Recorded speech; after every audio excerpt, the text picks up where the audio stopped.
श्री स्वामी चरित्र सारामृत अध्याय 6.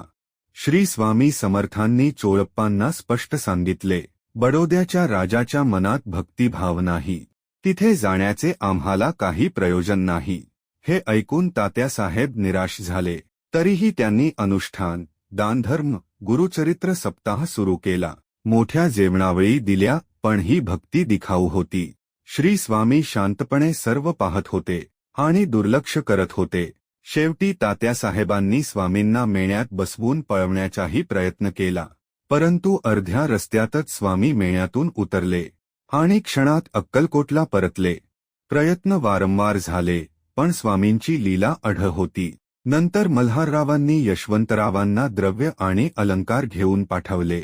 हे पाहताच श्री स्वामींनी रौद्र रूप धारण केले. त्यांचा क्रोध पाहून यशवंतराव थरथर कापू लागले आणि परत गेले.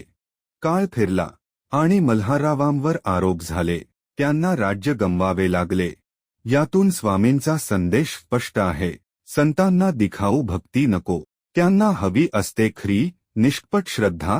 तिथे 6वा अध्याय समाप्त होतो. श्री स्वामी समर्थ. जय जय स्वामी समर्थ.